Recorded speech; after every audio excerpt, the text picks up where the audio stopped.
Bonjour à tous. Donc, suite à ma vidéo où j'avais un peu évoqué toute la problématique que ça soulevait de vouloir aller vivre à l'étranger, ben je vais m'attacher aujourd'hui à préciser ce point de la destination où aller. Voilà, et sous l'aspect linguistique précisément. Donc, moi, le pays où je souhaite aller, c'est l'Espagne, en tout cas dans un premier temps. J'ai choisi ce pays puisque c'est, comme je disais, un pays frontalier, c'est facile d'accès, et la culture espagnole donc m'intéresse puisqu'il s'agit d'apprendre l'espagnol, et je ne connais pas cette langue, j'ai tout à découvrir. C'est pas comme par exemple l'anglais que je connais déjà relativement bien, ne serait-ce que comme tout le monde, voilà, on est imprégné par la culture américaine déjà beaucoup. Et par contre, l'espagnol, oui, je vous prierai de m'excuser d'ailleurs si je fais des erreurs, des imprécisions, parce que je ne parle pas espagnol. Voilà, je découvre cette culture.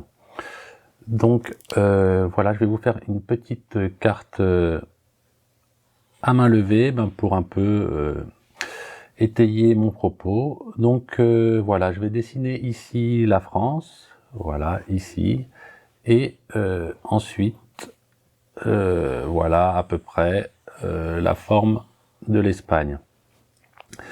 Donc avec ici le Portugal. Donc quand on souhaite aller en Espagne par la France, on passe la frontière, que ce soit côté Atlantique au nord et côté Méditerranée au sud. On arrive dans deux régions d'Espagne, soit la Catalogne ici, ou soit le Pays Basque. Et il se trouve que voilà, on peut avoir appris quelques mots d'espagnol, voilà, essayer de connaître deux trois choses, mais on est rapidement, on déchante rapidement puisqu'on ne parle pas, tant que ça l'espagnol dans ces régions. Il faut savoir que c'est des régions bilingues. Qu'en Espagne il y a 17 provinces et qui ne parlent pas forcément autant l'espagnol principal les unes que les autres.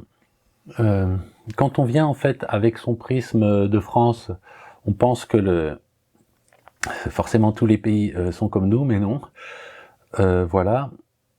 En Espagne, voilà, certaines provinces mettent vraiment en avant leur langue locale, voilà, leur dialecte, si on peut dire. Et c'est donc le basque en Pays Basque, par exemple, et le catalan en Catalogne. Et il faut savoir que, voilà, quand on continue plus loin sur la côte, après on se trouve dans la région de Valence aussi. Il y a une autre langue, et plus loin, voilà, il y a la Galicie aussi, encore une autre langue qui est présente. Et donc, si on recherche, comme moi, à vouloir aller peut-être apprendre un espagnol un peu classique, comme on parle de l'anglais de la reine, j'ai envie de dire, parler l'espagnol neutre, voilà, il faut plutôt aller dans les régions un peu centrales. Voilà, si je dessine Madrid ici, voilà, c'est le berceau de l'espagnol qu'on appelle le castillan. C'est plutôt donc le centre de l'Espagne. Et donc quand on s'écarte, il faut se méfier quand on va dans des autres provinces ou de se renseigner avant. Voilà, il peut y avoir d'autres langues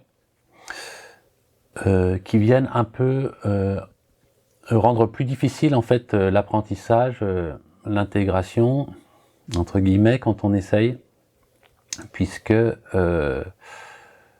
voilà, c'est pas forcément, les gens dans la rue vont pas forcément parler directement d'emblée castillan. Voilà, ce qui est fortement déstabilisant. À savoir aussi, après, c'est pas, les frontières sont pas nettes, voilà, il y a des variations, et comme par exemple, il y a un castillan du sud et un castillan du nord qui est parlé. Je crois que le castillan du sud est plus rapide, voilà, et en Espagne en tout cas.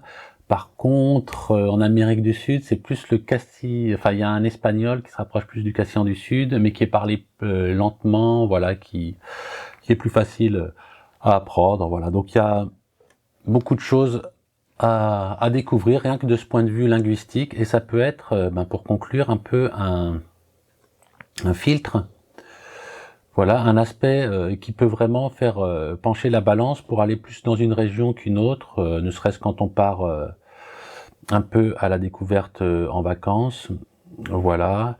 Et comme je suppose que aussi bien d'autres mettront peut-être plus le côté météo, voilà, ils voudront forcément qu'il fasse beau, ou un côté alimentation, voilà, on peut regarder à différents niveaux ce qui nous intéresse.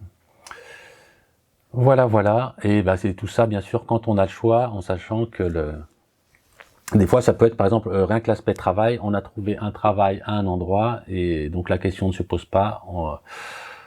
On est trop content, on va à cet endroit, puis on se débrouille sur place. Voilà, donc c'était un petit point donc sur l'aspect linguistique. Voilà, attention à la langue qu'on peut retrouver, je pense, dans plein de pays. Cet aspect de langue locale, que ce soit en Allemagne, en Italie, dans le Royaume-Uni, voilà, il peut y avoir de fortes variations et qui sont assez étonnantes. Quand on vient de France, où finalement le français est assez stable sur tout le territoire à présent. Voilà, je vous remercie et je vous dis à la semaine prochaine. Au revoir.